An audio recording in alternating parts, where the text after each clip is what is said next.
relationship between solubility and solubility product. So what is the relationship between solubility and solubility products? Solubility of a compound is an amount in grams. एखादा substance ग्रॅम्समध्ये dissolve झाला आहे पर unit volume. जो volume तुम्ही घेताय तो 100 ml पण घेऊ शकता, 1 लिटर पण घेऊ शकता, 2 लिटर पण घेऊ शकता. म्हणजे फॉर एक्झाम्पल 20 ग्रॅम जर 2 लिटरमध्ये डिझॉल्व्ह झाला आहे तर मी काय लिहिणार आहे 2 1 जा 1 जा 0 जा म्हणजे 10 ग्रॅम पर लिटरमध्ये डिझॉल्व्ह झाला. सो सोल्युबिलिटी ऑफ कंपाऊंड काय आहे? Amount in grams. कंपाऊंड जो काही कंपाऊंड आहे that dissolves per unit volume. Unit volume म्हणजे 1 लिटर किंवा 100 ml. Millilitre to litre convert करा. 1 युनिट 1 ml असू दे, 1000 ml 1 ml असू दे किंवा 1 लिटर असू दे, असं 1 युनिट व्हॉल्यूममध्ये विच मे बी 100 ml और 1 litre of it saturated solution.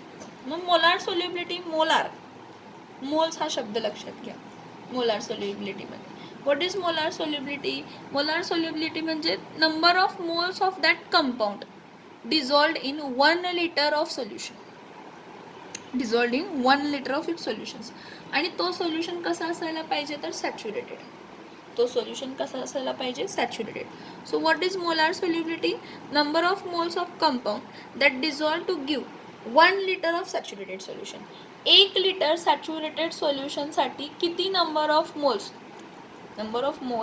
of a compound that dissolves to give 1 liter of saturated solution. 1 liter of saturated solution म्हणजे काय? 1 लिटर पाण्यामध्ये किती नंबर ऑफ मोल्स काय झालेले आहेत? कंपाऊंड डिझॉल्व्ह झालेलं आहे. म्हणजे त्या सोल्युशनला सॅच्युरेटेड करण्यासाठी 1 लिटर व्हॉल्यूमच्या सॉल्व्हंटला सॅच्युरेट करण्यासाठी किती मोल्स लागलेत? म्हणजे काय तर मोलार सोल्युबिलिटी. म्हणजे काय तर मोलार सोल्युबिलिटी. मग मोलार सोल्युबिलिटीचा फॉर्म्युला कसं लिहितो आपण? Molar solubility. तर मोलार सोल्युबिलिटी कशी असणार आहे? मोल पर लिटर. मोलार सोल्युबिलिटी कशामध्ये असणार आहे? मोल per litre. So molar solubility कसं लिहिणार आहे? Solubility in gram per litre. आणि जी काही सोल्युबिलिटी ग्रॅम पर लिटर आहे त्यामध्ये फक्त मोलार मास न डिवाइड करायचं. Molar mass in gram per. So molar solubility that is mole per liter, it is the solubility in gram per liter divided by molar mass in gram per mole. So consider एक केस consider करूया आपण, जो आपण पहिलाच बघितलेला आहे. काय आहे? B subscript X A raise to Y. म्हणजे हे असं आहे B2AY A3 आहे कन्सिडर करा. तर हा सोल्युबिलिटी प्रोडक्ट देताना कसं देणार आहे? X moles of B Y plus ion plus Y moles of A X minus ions एवढे दिलेले आहे. म्हणजे 2 moles of B3 plus ion दिलेत आणि 3 moles of A2 minus ion दिलेले. आता मी काय म्हणते, हे जे काय आहेत ह्यांची सोल्युबिलिटी एस आहे, ह्याची पण सोल्युबिलिटी काय आहे? एस. म्हणजे ह्याची सोल्युबिलिटी एस आहे, ह्याची पण सोल्युबिलिटी एस. दोघांची सोल्युबिलिटी सेम असणार आहे कारण सेम ह्याच्यातून फॉर्म झाले. म्हणजे जेवढा हा सोल्युबल झाला आहे तेवढाच हा सोल्युबल झालेला आहे. मग हे लिहिताना कसं लिहिणार आहे? लिहिताना कसं लिहिणार बघा. If S is molar solubility, जर एस ही मोलार सोल्युबिलिटी आहे, if S is the molar solubility of a compound, एखाद्या कंपाऊंडची मोलार सोल्युबिलिटी किती आहे? S. तर equilibrium concentration, the equilibrium concentration of the ions कशामध्ये? In saturated solutions will equilibrium concentration of ions saturated सोल्युशनमध्ये किती असणार आहे? तर बघा, सोल्युबिलिटी प्रोडक्ट KSP, हां ह्याचं काय आहे? B आहेत Y प्लस आयन्स आणि त्याचे मोल्स किती होते तर X आणि A किती आहेत? A raise to X minus ions किती आहेत तर वाय एवढे आहेत. आपल्याला काय विचारले, एस जर मोलार सोल्युबिलिटी असेल इक्विलिब्रियम कॉन्स्टंटच्या वेळी, तर मी काय लिहिणार आहे की बी चे जे आयन्स असतील, बी वाय प्लसचे आयन्स किती असणार आहेत, जेवढे मोल्स आहेत इंटू सोल्युबिलिटी, जेवढे मोल्स आहेत इंटू सोल्युबिलिटी, मोल पर लिटर. आणि ए मायनस ए एक्स मायनस चे किती आहेत, वाय मोल्स आहेत, एस मोल पर लिटर. तर काय कन्सिडर करते, दोघांना एक्स कन्सिडर करते. का इथं वाय का घेत नाही, सॉरी इथं चुकून वाय घेतलं मी, तर वाय घ्यायचं नाही का सांगा, दोघांचे तेवढेच असणार आहेत ना, म्हणजे बी ए जेवढं डिसोशिएट होईल तेव्हा दोघांचे हे सेमच असणार आहेत. हे एक्स एवढे फॉर्म होणार, हे पण एक्स एवढेच फॉर्म होणार आहे. एक्स मोलार सोल्युबिलिटी दोघांची काय असणार आहे, सेम असणार आहे. मग ह्या इक्वेशनमध्ये जर पुट केलं तर काय असणार आहे, K S P is equals to B वायच्या जागी काय लिहिणार आहे, एक्स एस रेस टू काय लिहिणार आहे, एक्स नाही रे सॉरी इथं वायच लिहा, वाय बरोबर आहे बाळांना, तर वायला एक्स एस असलं तर वाय नाही, एक्स नाही बरोबर आहे, तर वायच येणार, वाय मोल्स येणार, वाय आहेत ना दोघांचे, एक्स नाही, कारण बॅलेन्स नाही आहे ना, लॉस आणि गेन तेवढा नाही आहे. हा 3 प्लस देत असेल तर हा 2 मायनस घेत असेल, असं असणार आहे. सॉरी इथं वायच घ्या, बरोबर आहे, वाय घेतलं. सो एक्स एस एक्स इथं असणार आहे, आणि इथं काय असणार आहे, वाय एस काय असणार आहे तर वाय. आता सेपरेट केलं तर X raise to S Y raise to Y, हां एस रेस टू एक्स असणार आणि वाय रेस टू काय असणार एक्स, म्हणजे सगळ्याला मल्टिप्लाय केलं, X raise to X, S raise to X, Y raise to Y, S raise to Y.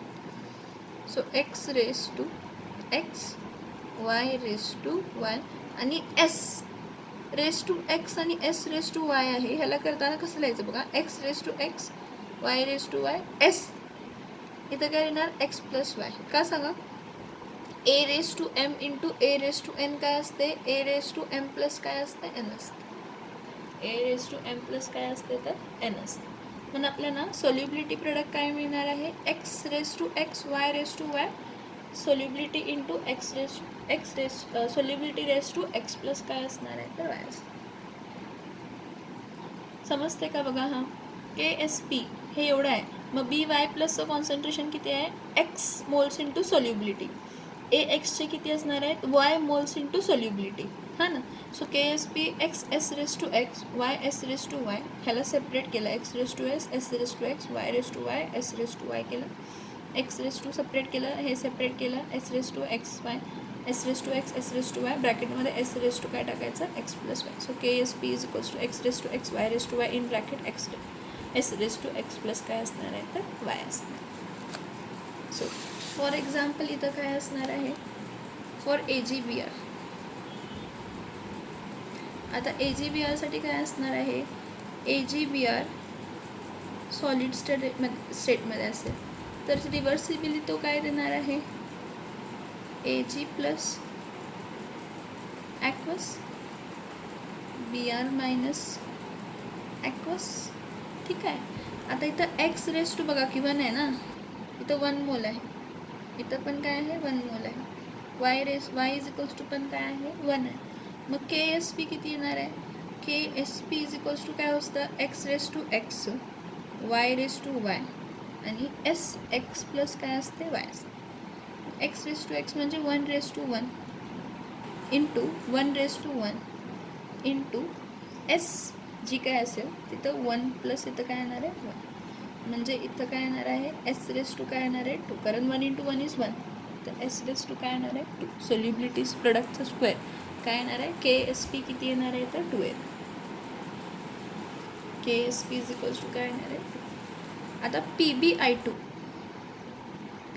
To reversibly देताना हा सॉलिड स्टेटमध्ये हा काय देणार आहे, पी बी 2 प्लस 2i मायनस, सगळे कशा स्टेटमध्ये ॲक्वस, हे कशा स्टेटमध्ये ॲक्वस.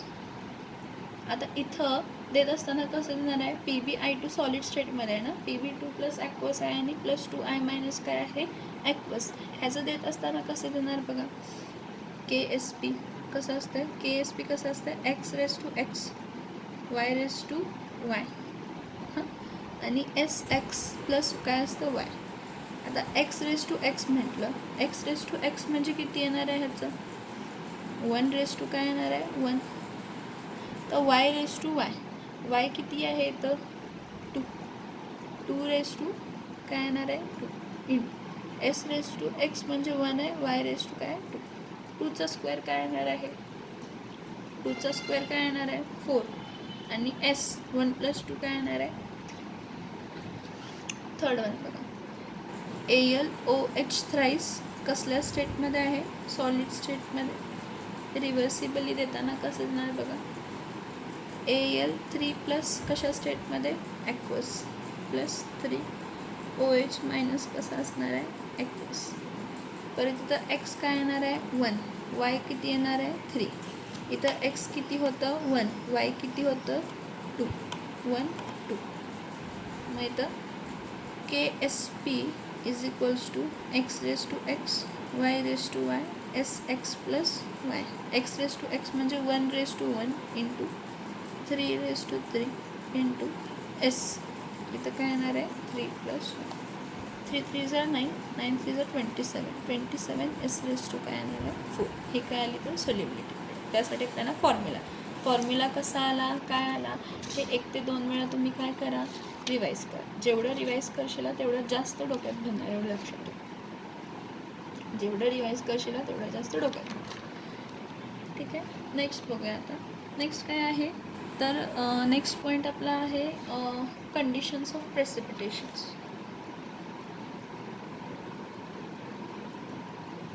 Condition of precipitation. आता कंडिशन्स फॉर प्रेसिपिटेशन्स काय काय आहेत बघा. आयोनिक प्रोडक्ट एक कन्सेप्ट आहे. काय असते ionic product of an electrolyte is defined as same way as solubility product. Only difference त्या दोघांमध्ये काय आहे, आयोनिक प्रोडक्टच्या एक्सप्रेशनमध्ये जे आयन्स असतात ते किती असायला पाहिजेत काय असायला पाहिजेत बघायला पाहिजे. आयोनिक प्रोडक्टमध्ये जेवढे H प्लस आयन्स आहेत तेवढेच काय असायला पाहिजेत OH मायनस आयन्स असायला पाहिजे. मग त्यावेळी तो न्यूट्रल आहे म्हणजे त्यावेळी सॅच्युरेशन वगैरे असं काय होणार नाही. So the only difference is that की आयोनिक प्रोडक्टमध्ये आपण एक्सप्रेशन कंटेन काय करतात कॉन्सन्ट्रेशन ऑफ आयन आणि KSPमध्ये जे कंटेन करतात इक्विलिब्रियम कॉन्सन्ट्रेशन्स करतात. सो IP आयोनिक प्रोडक्टमध्ये बघा, आयोनिक प्रोडक्टच्या एक्सप्रेशनमध्ये काय असतं कॉन्सन्ट्रेशन ऑफ आयन्स. कशाचं कॉन्सन्ट्रेशन असतं कॉन्सन्ट्रेशन ऑफ काय असतात तर आयन्स. अंडर एनी कंडिशन कोणाचे आयन्स असतात तर कॉन्सन्ट्रेशन्स ऑफ आयन असतात. आणि KSPमध्ये कोणते असतात तर equilibrium concentrations. KSP contains which concentration? Equilibrium concentration. तर जर आयोनिक प्रोडक्टचा जो कॉन्सन्ट्रेशन आहे आणि सोल्युबिलिटी प्रोडक्टचा जर कॉन्सन्ट्रेशन दोघांचं कॉन्सन्ट्रेशन काय आहे सेम आहे तर सोल्युशन सॅच्युरेटेड आहे. सोल्युशन काय आहे सॅच्युरेटेड आहे आणि सोल्युबिलिटी इक्विलिब्रियम एक्झिस्ट होतं. कोण एक्झिस्ट होतं सोल्युबिलिटी इक्विलिब्रियम एक्झिस्ट होतं म्हणजे ह्यामध्ये प्रेसिपिटेशन होणार नाही की नाही, ह्यामध्ये काय बाहेर पडणार नाही बघा. आता जर आयोनिक प्रोडक्टचं कॉन्सन्ट्रेशन सोल्युबिलिटी प्रोडक्टपेक्षा काय आहे जास्त, जर आयोनिक प्रोडक्टचं कॉन्सन्ट्रेशन सोल्युबिलिटी प्रोडक्टपेक्षा जास्त आहे तर the solution is super saturated. जो सोल्युशन आपला आहे तो कसा आहे सुपर सॅच्युरेटेड म्हणजे काय जेवढं तुम्हाला अमाऊंट ॲड करायला पाहिजे होती सोल्यूटमध्ये तुम्ही आणि त्यामध्ये ॲड केलं आहे पण ती झालीच नाही आहे, डिझॉल्व्ह झालेलीच नाही म्हणजे प्रेसिपिटेशन होणारच होणार. सुपर सॅच्युरेटेड म्हणजे तुम्हाला माहीत आहे सॅच्युरेटेड पॉईंट अचीव्ह झाला आहे तरी पण तुम्ही आज आणि जास्त त्यामध्ये काय ॲड केलं आहे सोल्यूट ॲड केलं आहे. So the solution is super saturated and hence precipitation occurs. काय होणार आहे प्रेसिपिटेशन कंपाऊंड्स होणार आहे. Precipitation of compound will occur. तर नेक्स्ट बघा, जर आयोनिक प्रोडक्ट हा काय आहे स्मॉलर आहे कशापेक्षा सोल्युबिलिटी प्रोडक्टपेक्षा म्हणजे सोल्युशन कसं आहे, अनसॅच्युरेटेड. सोल्युशन अनसॅच्युरेटेड आहे म्हणजे काय की आणि त्यामध्ये सॉल्ट डिझॉल्व होऊ शकते. जर त्याच्यामध्ये आणि सॉल्ट डिझॉल्व होऊ शकते आरामात, तर ती बाहेर पडेल का, नाही. म्हणजे प्रेसिपिटेशन होणार का, नाही. सो जर आयोनिक प्रोडक्ट हा सोल्युबिलिटी प्रोडक्टपेक्षा कमी आहे, म्हणजे सोल्युबिलिटी प्रोडक्ट जास्त आहे, म्हणजे सोल्युबिलिटी प्रोडक्ट काय आहे, जास्त आहे, म्हणजे त्याची ॲबिलिटी आणि डिझॉल्व करण्याची आहे, तर तो सोल्युशन कसा आहे, अनसॅच्युरेटेड आणि प्रेसिपिटेशन होत नाही.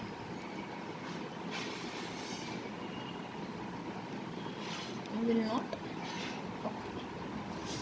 बघा, आयोनिक प्रोडक्ट हा concentration of ion under any condition असतो. सोल्युबिलिटी प्रोडक्ट हा कॉन्सन्ट्रेशनच, पण कधी इक्विलिब्रियम अचीव झाल्यानंतर. कोणाचं, जे सॉल्ट असतात ना, सॅच्युरेटेड सॉल्टचा, अनडिसोशिएटेड सॅच्युरेटेड सॉल्ट आणि डिझॉल्व झालेली सॅच्युरेटेड सॉल्ट. सो जर आयोनिक प्रोडक्ट आणि सोल्युबिलिटी प्रोडक्ट सेम असतील तर सोल्युशन कसं आहे, सॅच्युरेटेड. आणि सोल्युबिलिटीला इक्विलिब्रियम एक्झिस्ट होतं, म्हणजे ह्या टोकाला पण नाही त्या टोकाला पण नाही, पण कोणती एक टोक वाढली तर एकतर प्रेसिपिटेशन होऊ शकतं किंवा एकतर प्रेसिपिटेशन होऊ शकत नाही. नेक्स्ट, आयोनिक प्रोडक्ट हा ग्रेटर आहे कशापेक्षा, सोल्युबिलिटी प्रोडक्टपेक्षा. तर काय होणार आहे, सोल्युशन सुपर सॅच्युरेटेड आहे, म्हणजे जेवढं तुम्हाला अमाऊंट ऑफ कॉन्सन्ट्रेशन ॲड करायला पाहिजे होतं इक्विलिब्रियमला, त्यापेक्षा तुम्ही जास्त ॲड केलं आहे. ते डिझॉल्व झालं आहे पण ते बाहेर पडणार आरामात, hence precipitation of compound will occur. आणि जर आयोनिक प्रोडक्ट हा काय असेल, कमी असेल सोल्युबिलिटी प्रोडक्टपेक्षा, तर सोल्युशन अनसॅच्युरेटेड आहे आणि प्रेसिपिटेशन अनसॅच्युरेटेड म्हणजे त्यामध्ये आणि तो डिझॉल्व करू शकतो. जर त्यामध्ये तो आणि डिझॉल्व करू शकतो तर तो बाहेर कशाला पाडेल, जर तो त्यामध्ये डिझॉल्व करू शकतो तर तो बाहेर कशाला पाडेल, हा प्रश्न आहे ना.